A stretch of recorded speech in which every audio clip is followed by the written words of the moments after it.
Alhamdulillah bagus pada kesempatan ini alhamdulillah keadaan sehat walafiat alhamdulillah semua sama ya kita keadaan sehat walafiat alhamdulillah ya Pak. Semoga kita semuanya sehat walafiat termasuk Bapak juga para guru yang ada di SDN 1 Cibante.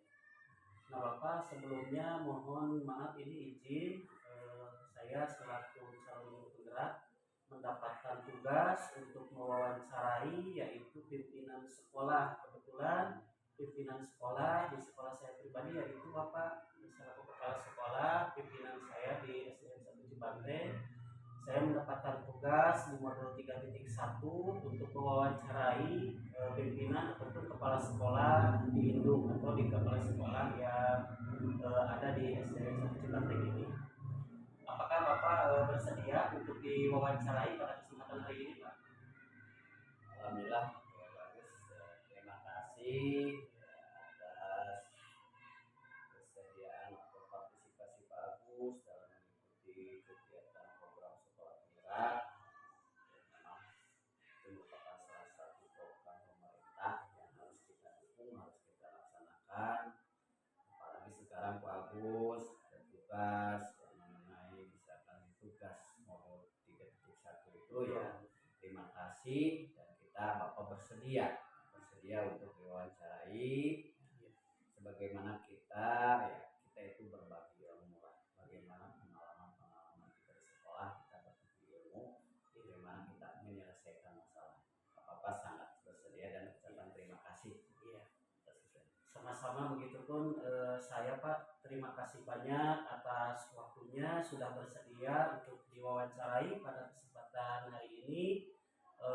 Saya mungkin akan menanyakan beberapa hal terkait dilema etika ataupun rujukan moral tentunya yang ada di SDN 1 Cibante sesuai dengan yang Bapak pimpin.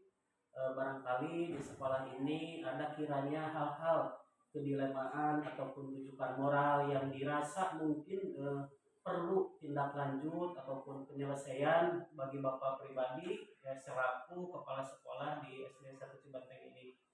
Yang pertama mungkin Pak, selama ini bagaimana Bapak dapat mengidentifikasi kasus-kasus ataupun problematika yang merupakan dilema etika ataupun rujukan moral yang ada di SD Negeri 1 Cibante ini Pak?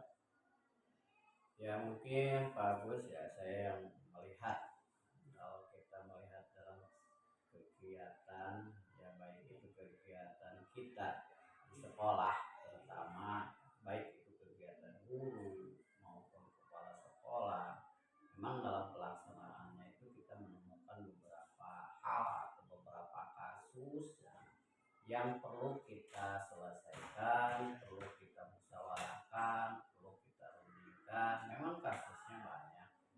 Kadang-kadang kasus itu dalam penyelesaian kasus itu ada kasus yang misalkan kita itu ada kasus yang dikatakan kita baik, ada juga kasus-kasus itu dikatakan itu kurang baik, tapi ya, dalam pengambilan keputusannya itu kita itu harus selektif. Banyak kasus itu kadang-kadang keputusan itu yang kita ambil itu kurang baik, tapi memang itu yang harus dilaksanakan, harus diputuskan oleh kita. Memang ada yang dinamakan tadi kata Pak Agus ya, dinamakan dengan dilema etika, ada yang dinamakan rujukan moral. Itu memang ada kasus, ada yang bertentangan antara yang baik dengan yang kurang baik, ada juga yang baik dengan yang baik. Tapi di antara yang baik itu mana kita harus menentukannya, yang mana mungkin kasus-kasus yang terjadi di sekolah terutama misalkan di antara kepala sekolah dalam istilahnya dengan guru-guru juga di guru dengan murid, banyak kasus-kasus ya yang perlu kita selesaikan, perlu kita tindak lanjuti dan perlu kita mengambil keputusan yang sesuai yang dapat membawa kebaikan untuk kita semua. Mungkin itu Pak dalam mengidentifikasi kasus. Iya, mudah-mudahan ya Pak itu menjadi dampak yang baik dengan keputusan yang Bapak ambil selaku pimpinan di sekolah ini. Kemudian Pak, selama ini bagaimana Bapak menjalankan pengambilan keputusan keputusan tersebut di sekolah Bapak, terutama untuk kasus-kasus di mana di sini ada dua kepentingan ataupun beberapa kepentingan yang sama-sama benar mungkin atau sama-sama mengandung nilai nih, dari nilai kebijakan yang Bapak ambil di sekolah ini. Apakah keputusannya itu diambil eh, ada kepentingan tertentu ataupun kepentingan tersebut diambil dari ada beberapa lagi kepentingan dari tindakan yang Bapak ambil di dalam keputusan itu. Dalam pengambilan keputusan ya yang tadi yang berkaitan dengan kasus dilema etika, baik kehidupan moral, itu yang pertama-tama sebelum kita mengambil keputusan yang kita tindak lanjuti nanti, pertama kita melihat dulu kasusnya sejauh mana, dan itu kasusnya sejauh mana, kemudian keterlibatan di orang-orang itu sampai sejauh mana orang-orang terlibat dalam kasus tersebut. Itu perlu kita pahami itu ketika identifikasi. Kemudian kita mengidentifikasi juga kalau kita mengambil suatu keputusan misalkan yang diambil itu yang misalkan kurang baiknya, yang dikatakan kurang baik atau jelek ya misalkan yang bertentangan. Nah, kita identifikasi juga bagaimana nanti kita setelah mengambil keputusan itu apakah ya efeknya apa? Apakah akan berimbas lebih baik atau kurang baik? Nah, itu yang perlu kita paham. Jadi kita untuk mengidentifikasi, untuk mengambil keputusan itu kita harus mengidentifikasi dulu kasus-kasus tersebut dari keterlibatan dalam kasus tersebut, personalnya semua, apakah hanya individu dengan individu atau semua warga sekolah terlibat. Nah, itu setelah itu kita musyawarahkan tetap dalam pengambilan keputusan. Ya, kepala sekolah juga tidak sendiri, kita itu harus melibatkan dengan orang lain, dengan stakeholder yang ada, dimusyawarahkan supaya nanti dalam pengambilan keputusannya minimalnya mengambil apa kebaikan untuk terutama di lembaga kita. Mungkin itu bagus dalam identifikasi kasus. Iya, terima kasih.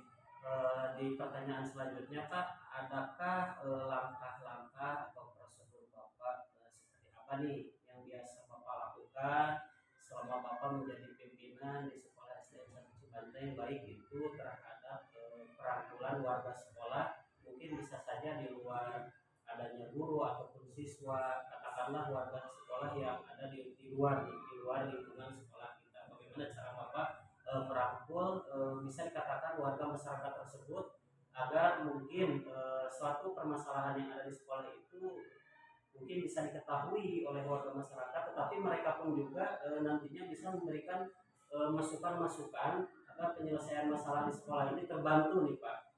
Ya, nah itu Pak. Terima kasih Pak Bos. Jadi tadi ya dalam pengambilan keputusan ya kita meninggalkan langkah-langkah ya, tadi yang pertama yang lebih utama itu kan lihat dulu kasusnya, melihat dulu kasusnya. Setelah kita melihat kasusnya, apakah kasus itu melibatkan seluruh warga sekolah atau melibatkan orang per orang.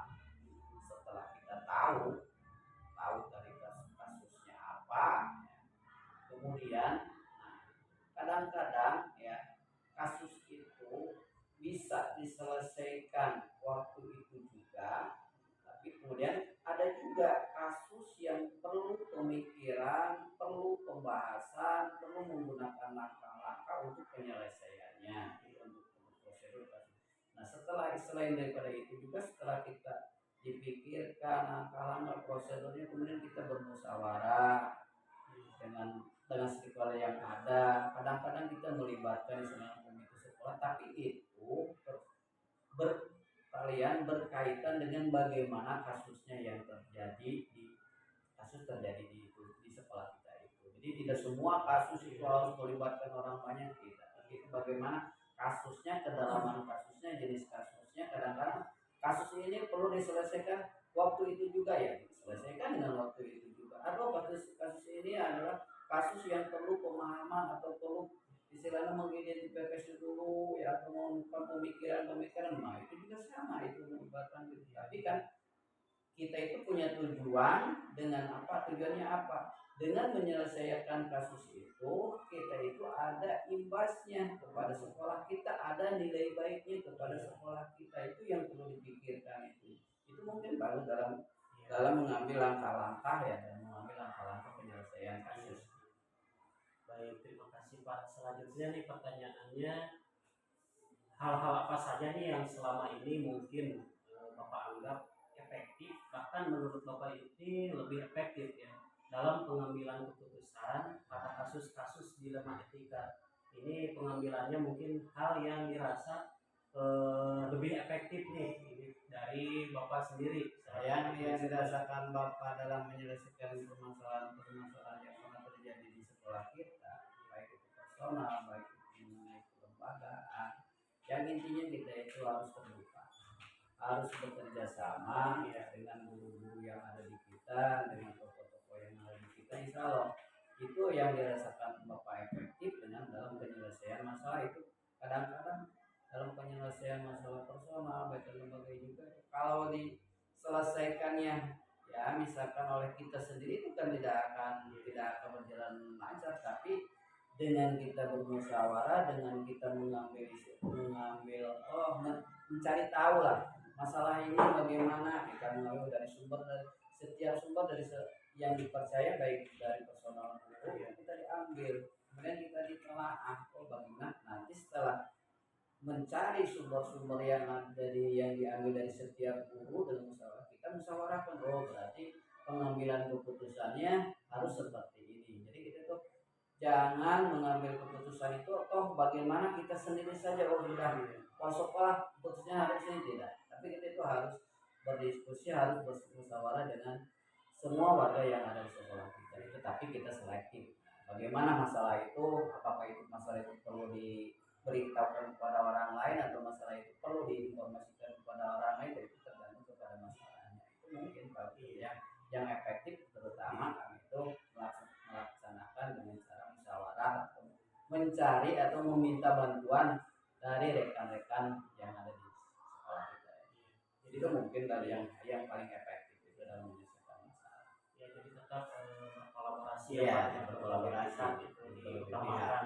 Tidaklah satu masalah itu udah saja diselesaikan, diputuskan oleh kepala sekolah, tidak. Tapi kita itu harus merangkul berbagai pihak supaya nanti keputusannya itu yang diambil itu kita bisa dilaksanakan oleh semua warga sekolah. Iya. Baik, selanjutnya Pak, ini pertanyaan selanjutnya, hal-hal apa saja nih yang selama ini mungkin merupakan tantangan di dalam diri pribadi Bapak selaku pimpinan sekolah, terutama di dalam pengambilan keputusan tersebut di dalam kasus-kasus ataupun dilema-dilema yang ada terjadi di sekolah ini, baik dilema etika maupun kehidupan moral. Itu mungkin Pak tantangannya bagi Bapak sendiri itu apa? Dalam menyelesaikan sebuah kasus memang itu banyak tantangan yang merupakan suatu motivasi bagi kita. Tantangan itu merupakan motivasi bagi kita. Salah satu contohnya tantangan yang ada di kita itu harus mengetahui bagaimana karakter warga sekolah kita. Oh karakter ini begini, karakter ini bagaimana, itu harus kita hapus semua. Itu merupakan tantangan bagi kepala sekolah.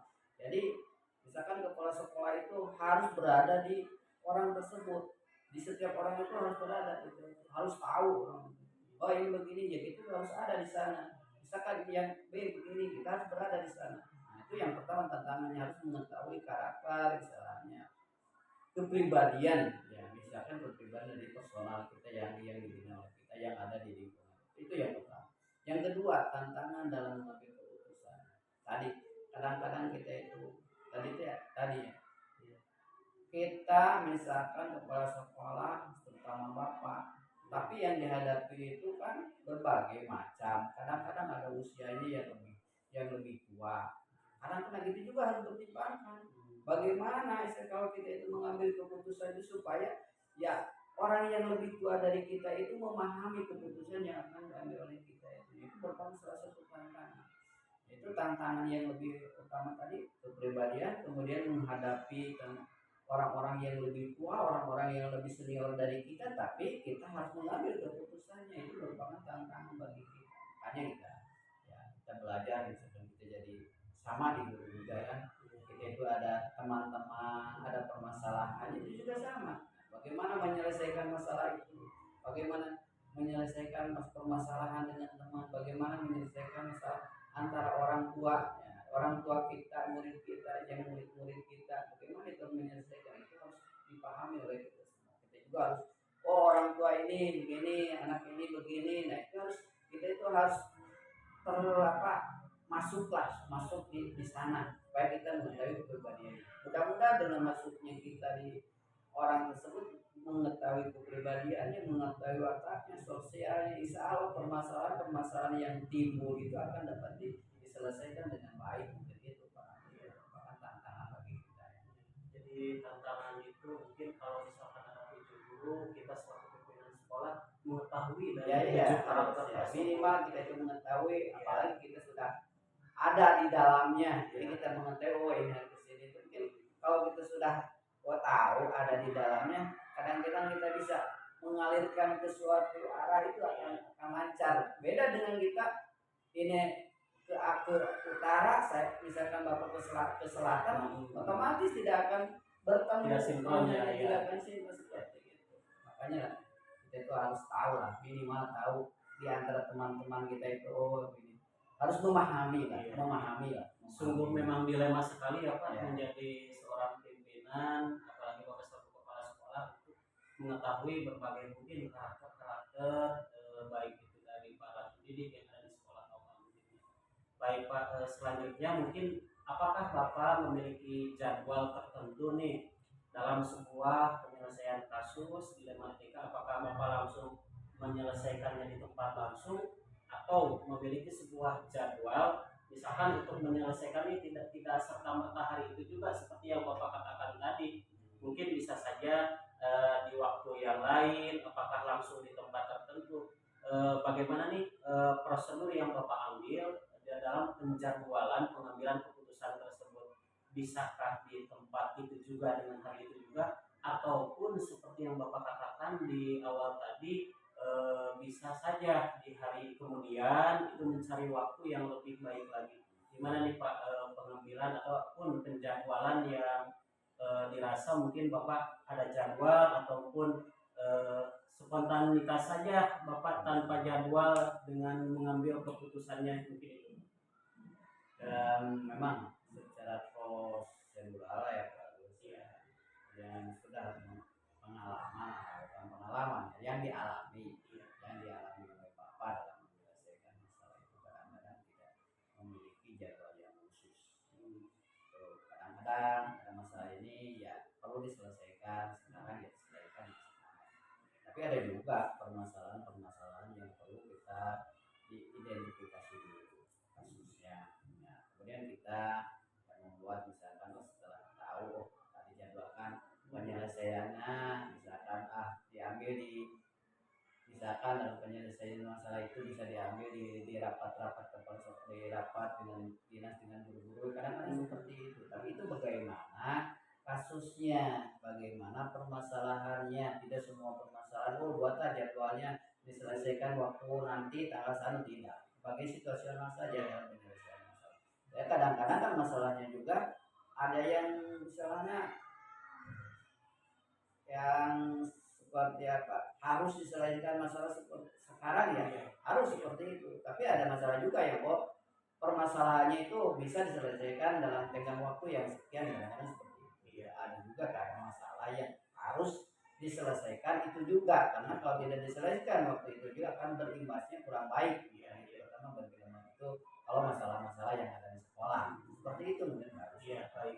Ya, dan saya pribadi juga Pak merasakan, karena selaku guru kelas, apalagi sekarang di kelas atas dan sebagai operator juga, terkadang saya merasakan gitu bagaimana dengan kebijakan Bapak, dan saya rasakan itu sangat-sangat mungkin merasa nyaman lah Pak. Bapak juga bisa melihat situasi saya sebagai operator sekolah, apalagi mungkin dibebani dengan tugas di kelas atas. Tak kala mungkin ada tugas yang sangat urgent, mungkin ini juga dilema Pak, dilemanya mungkin karena saya harus meninggalkan kelas dulu mengerjakan tugas itu yang harus segera mungkin dilaporkan ke kantor ataupun ke dinas terkait untuk laporan-laporan misalkan. Nah secara tidak langsung mungkin Pak saya meninggalkan dulu anak-anak ya untuk koordinasi dengan Bapak selaku kepala sekolah, dan saya juga harus menyelesaikan mungkin ada pun tugas yang sesegera mungkin harus dilaporkan saat itu juga mungkin itu juga bisa ya Pak dengan pengambilan keputusan harus dilaksanakan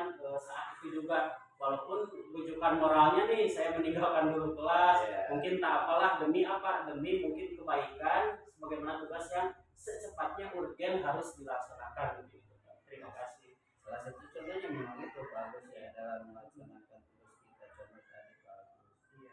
Tugas kewajiban bagus misalkan yang utama sarana mengajar, mendidik, membimbing anak yang dalam mengajar. Tapi pas kadang-kadang ada tugas lain di sela tugas itu berbarengan dengan tugas itu, tugas mengajar kita, tugas membimbing kita. Nah itu kita kadang-kadang berpikir loh, mana yang harus kita laksanakan, mana yang harus kita kerjakan. Apakah kalau kita mengambil mendidik anak, membimbing anak, apakah tugas yang diberikannya oleh kepala sekolah? Nah itu kadang-kadang kita berpikir bagaimana kita menghadapi guru-guru kita, teman-teman kita di kelas-kelas lain. Apakah guru-guru itu memahami tugas kita? Nah, seperti itu. Kadang-kadang jadi berpikiran, kadang-kadang orang guru yang lain kadang-kadang beranggapan banyak keluar. Nah seperti itu. Tapi kalau intinya kita terbuka tadi, kerjasama, saling memahami, ini karakternya begini, ini harus bagaimana, insya Allah akan memahami apa yang diberikan tugas kita, apa yang akan diambil keputusan oleh kita, akan memahami dan bekerja itu akan berjalan dengan baik. Nah seperti itu dalam pengambilan keputusan. Jadi intinya kita di sekolah bangunlah kerjasama, bangun kolaborasi supaya kita itu lancar. Jadi keterbukaan, kebersamaan itu mungkin intinya. Jadi setiap permasalahan baik yang masalah dilema etika atau rujukan moral, kalau kita dibangun kerjasama, dibangun keterbukaan, dibangun kita saling menghargai, saling mengerti, insya Allah akan setiap pengambilan keputusan itu akan berjalan dengan baik. Ini dia Pak. Iya, terima kasih. Baik, selanjutnya Pak, adakah mungkin seseorang ataupun faktor-faktor penunjang nih yang selama ini mungkin mempermudah Bapak, membantu Bapak di dalam mengambil keputusan tersebut, katakanlah stakeholder dari luar misalkan yang bisa membantu Bapak, memudahkan Bapak untuk mengambil keputusan, karena tadi di awal Bapak pun juga bagus saya lihat Bapak tidak otoriter mengambil keputusannya dengan bersama-sama. Selain dengan ibu bapak guru yang ada di sekolah, ada mungkin Pak faktor lain yang bisa membantu Bapak itu dan dari pihak luar atau dari mana menurut Bapak yang sekiranya nih bisa membantu menyelesaikan permasalahan yang ada di sekolah? Memang kalau dalam menyelesaikan masalah faktor yang sangat mendukung dari faktor yang sangat mendukung. Tadi intinya kita lah faktor luar juga kalau mendukung kita itu ya bagus, bisa akan mendukung kita itu tergantung kepada kitanya juga. Kalau kitanya dibangun kerjasama dengan orang-orang yang ada di sekitar kita, baik di dalam sekolah kita maupun yang di luar kita seperti komite sekolah, itu sangat-sangat mendukung, sangat faktor-faktor yang sangat mendukung. Itu juga tergantung kita bagaimana menjalin kerjasamanya, bagaimana kita membangun kerjasama, membangun tali ke silaturahmi kita, tali batin kita dengan orang-orang yang ada di sekitar kita. Insya Allah setiap permasalahan-permasalahan atau yang kita pinta untuk menyelesaikan masalah, nah, setiap orang akan memberikan solusi, akan memberikan arahan, akan memberikan langkah-langkah setiap orang itu ya.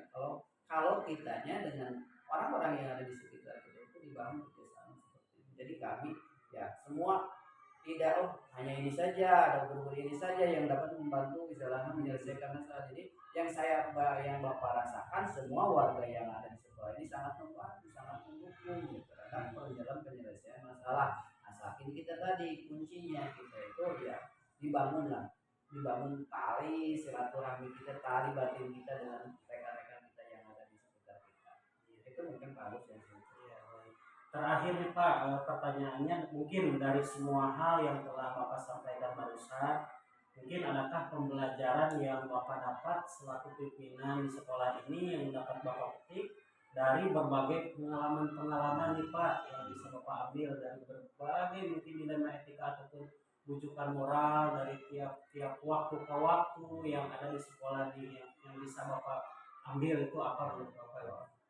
Oh ya, yang pembelajaran dari kasus kita menemukan kasus, memang intinya gitu. Dalam kehidupan itu kan kita menemukan beberapa permasalahan, beberapa kasus. Itu merupakan pembelajaran. Pembelajaran itu sangat berharga.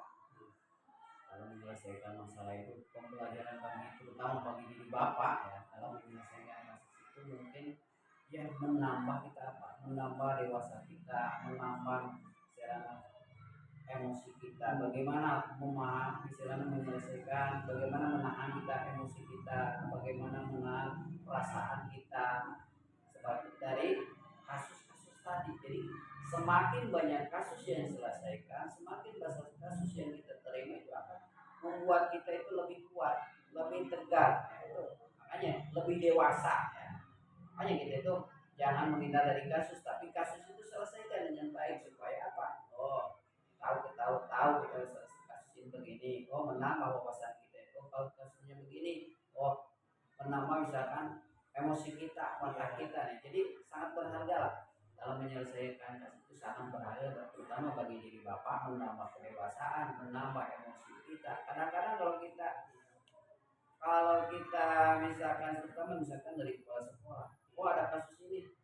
Kadang-kadang ya kalau kita tidak berpikir, kadang-kadang udah saja, kita emosi kita itu luapkan saja, seperti itu. Tapi dengan kita menemukan beberapa kasus, jadi kita itu belajar menahan emosi, menahan mental kita, bagaimana menghadapi dengan yang lain. Jadi sangat berharga dari penyelesaian kasus-kasus ini dan jadi sangat bermanfaat bagi kita dalam menyelesaikan kasus-kasus yang terutama ya di lingkungan kita pendidikan. Kadang-kadang di keluarga juga sama kan, jadi dengan banyaknya kasus yang kita selesaikan, dengan banyaknya kita berhadapan dengan kasusnya, itu menambah kedewasaan kita, menambah kepribadian kita itu lebih baik. Itu kasus yang sangat dirasakan, sangat berharga dari penyelesaian kasus. Luar biasa sekali ya Bapak, terima kasih banyak. Mungkin dapat saya ambil manfaatnya dari wawancara dengan Bapak pada kesempatan hari ini, dan yang saya rasakan mungkin apresiasi yang sangat luar biasa. Semoga sekolah yang Bapak pimpin, dan kebetulan mungkin saya juga selaku guru dan Bapak sebagai pimpinan saya pribadi, semoga kedepannya Bapak lebih sehat walafiat dan tetap bisa menjalankan aktivitas sebagaimana biasanya, dan juga guru-guru yang ada di SDN 1 Cibanteng ini semuanya sehat dan bisa melaksanakan tugas-tugasnya setiap hari-harinya, mengajar, mendidik dan lain sebagainya. Dan juga tetap Bapak selaku kepala sekolah tetap mungkin berjuang bersama-sama, tetap jangan bosan-bosan mungkin Pak untuk terus membimbing kami. Bahkan saya selaku CDP, saya pribadi masih banyak mungkin bimbingan-bimbingan yang perlu saya dapatkan dari Bapak. Baik, terima kasih Pak atas waktunya. Semoga yang Bapak waktu luangkan barusan bermanfaat. Allah Subhanahu wa taala membalas dengan kebaikan yang Bapak luangkan. Terima kasih. Assalamualaikum warahmatullahi wabarakatuh. Waalaikumsalam warahmatullahi wabarakatuh. Terima kasih sama-sama Pak.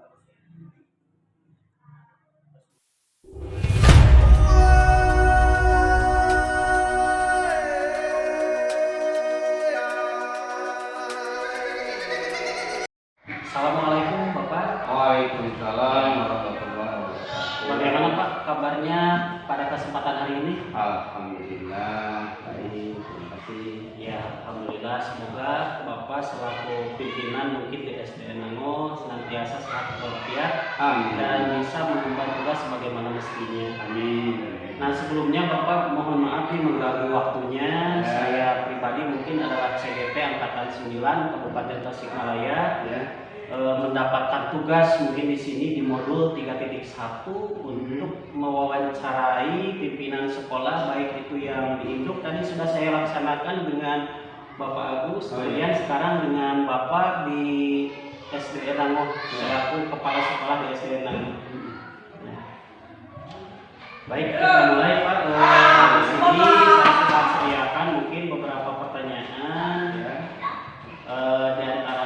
itu mungkin selama ini bagaimana Bapak dapat mengidentifikasi mungkin kasus-kasus yang merupakan dilema etika atau rujukan moral yang terjadi di sekolah yang Bapak pimpin? Oh ya, terima kasih atas pertanyaannya.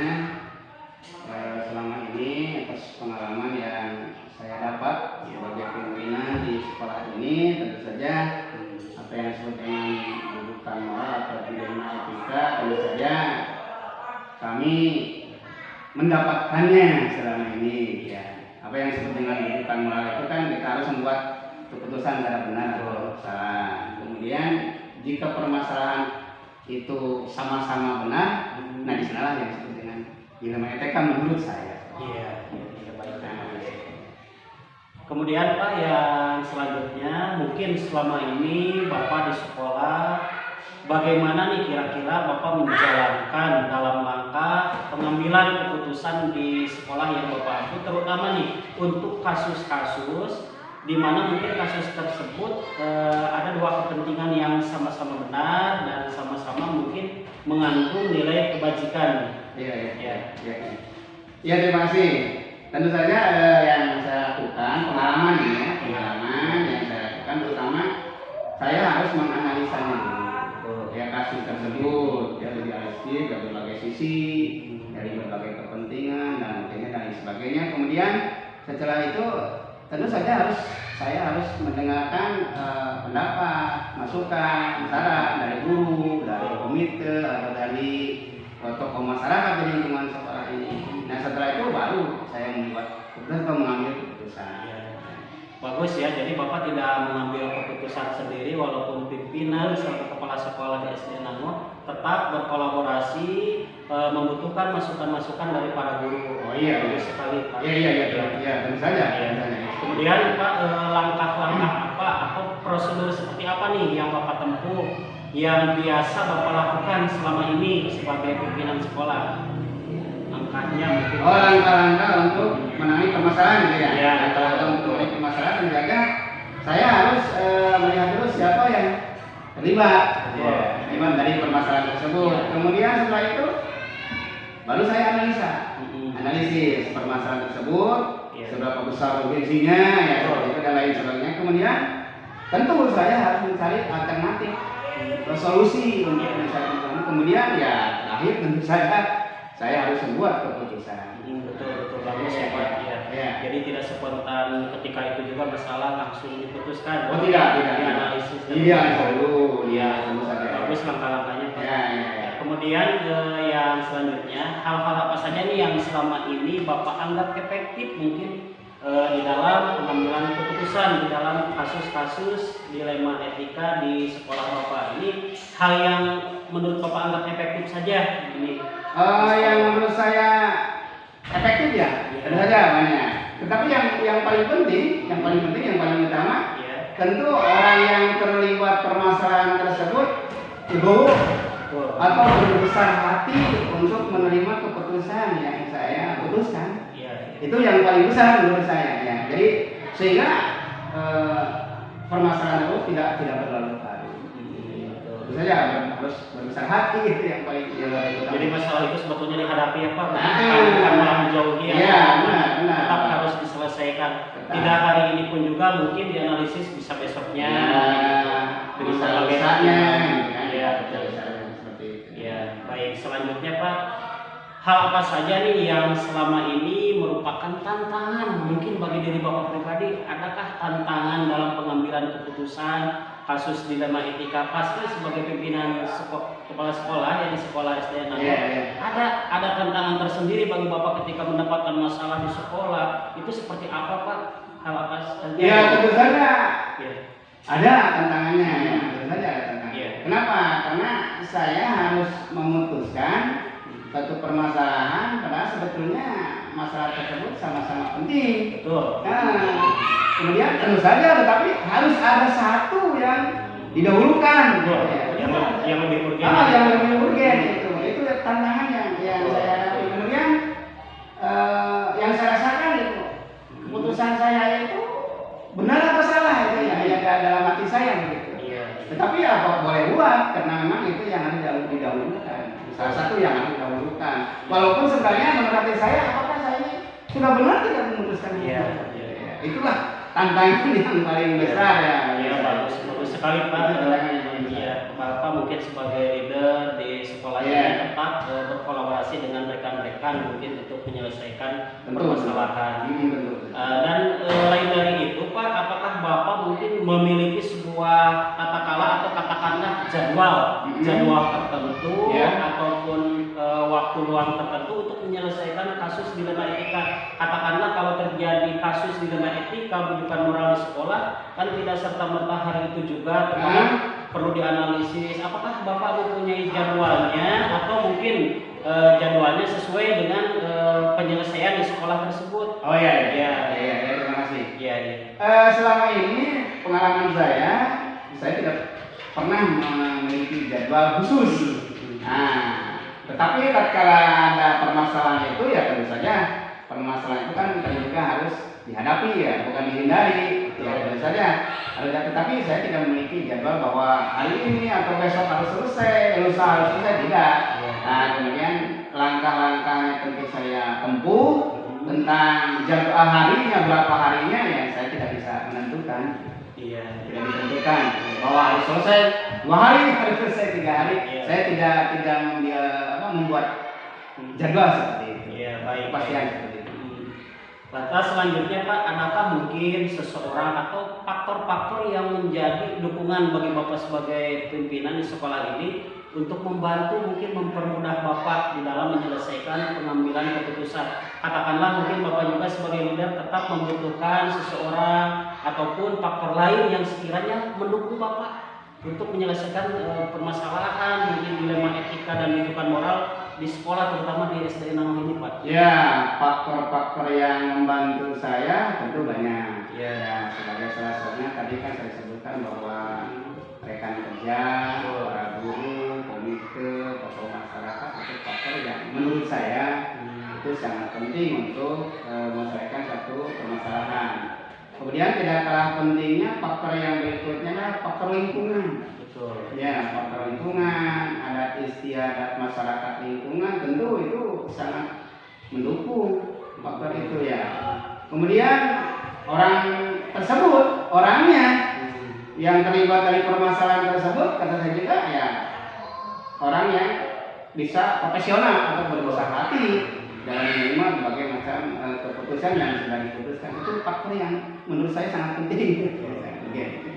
Baik Pak, mungkin ini yang terakhir dari semua hal yang mungkin yang telah disampaikan oleh Bapak, adakah mungkin pembelajaran yang Bapak petik dan dapatkan selama mungkin pengalaman Bapak dalam mengambil keputusan, terutama mungkin nih Pak, di sekolah kan ada banyak guru, kan misalkan kalau ada 5 guru itu mempunyai 5 karakter yang berbeda.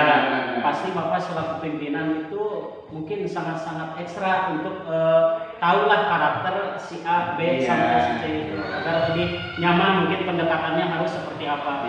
Mungkin hal apa nih Pak pembelajarannya mungkin yang lebih bermanfaatnya bagi Bapak mungkin bisa? Tentu banyak ya. Di antaranya pembelajaran yang saya dapat, saya harus jeli, ya, kemudian teliti, sabar menghadapi, kan tadi juga berbagai macam karakter guru itu kan ya ada 5 guru atau sekian guru, karakternya tentu sangat berbeda.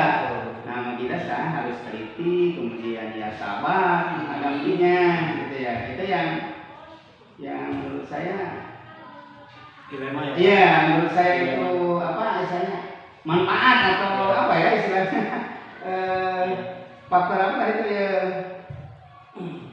apa ya pengalaman saya yang saya petik itu yang kemudian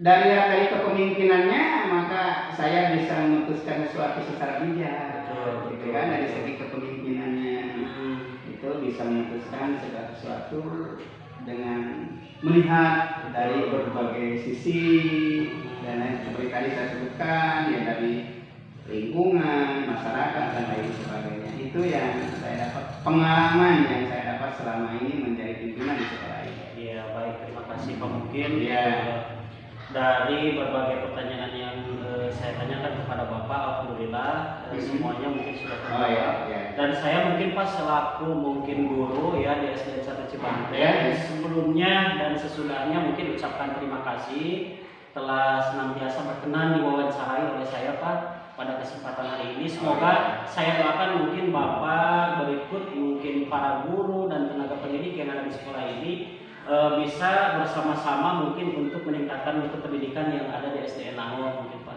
Ya, sama-sama, terima kasih, nggak apa-apa. Saya juga terima kasih kepada Pak Agus ya, Ya, sama-sama. CGP di angkatan berapa? 9 ya. Angkatan 9 ya. Saya doakan mudah-mudahan lancar semuanya selanjutnya ya, lulus sampai selesai. Amin, amin. Jangan bosan-bosan Pak, saya juga masih perlu bimbingan. Oh iya, iya. Perlu mungkin pemahaman yang lebih, terutama Ya. dari Bapak selaku pimpinan di SDN. Itu Ya. Pak mungkin terima kasih Oh iya, iya, sama-sama. Assalamualaikum warahmatullahi wabarakatuh. Waalaikumsalam.